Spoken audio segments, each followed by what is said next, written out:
ধরা পড়ে যাবে, হাসরে ধরা পড়ে যাবে, মিজানে ধরা পড়ে যাবে, ফুলসিরাতে ধরা পড়ে যাবে।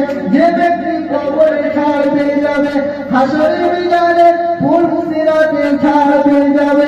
আমি মুসলমান যখন কবরের ধারে দাঁড়াই, বিশ্বনবীর এই কথাটি আমার মনে পড়ে যায়, বিশ্বনবীর এই কথাটি আমার স্মরণে পড়ে যায়।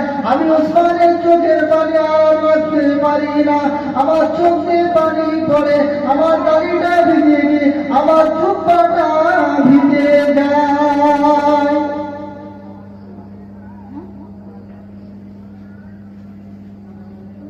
বিশ্বনবীর এই কথাটি আমার মনে পড়ে যায়। বিশ্বনবী বলেছেন, কবর হলো আখিরাতের প্রথম মঞ্জিল। যে ব্যক্তি কবরে ধরা পড়ে যাবে, প্রত্যেকটা জায়গায় ধরা পড়ে যাবে। যে ব্যক্তি কবরে ছাড়া ধরে, সব জায়গায় ছাড়া যাবে। যে উসমান কবরের ভয়ে এত কান্না কাঁদতেন, আল্লাহ রাসূল একদিন উসমানকে ডাকে,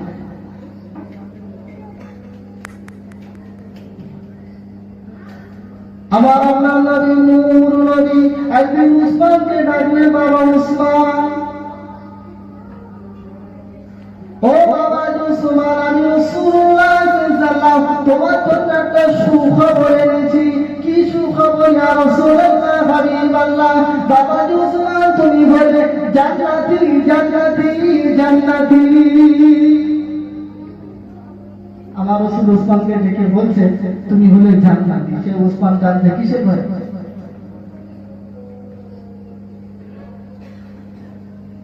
কবরের ভয়।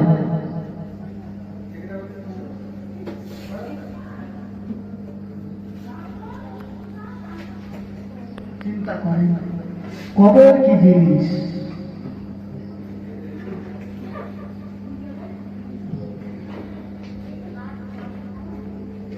ওই কবরে ভয় কেঁদেছিলেন আমার আপনার নবী সাহাবী হযরত ওমর ফারুক রাদিয়াল্লাহু তাআলা আনহু।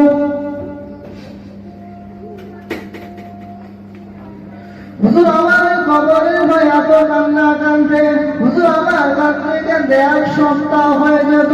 হুজুর আমার কবরের ভয় কাঁদতে কাঁদতে এমন অবস্থা হয়ে যেত, হুজুর আমার বেহুশ হয়ে পড়ে যেতেন।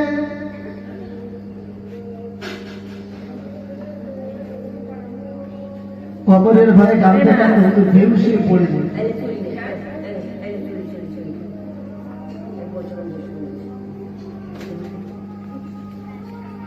হুজুরের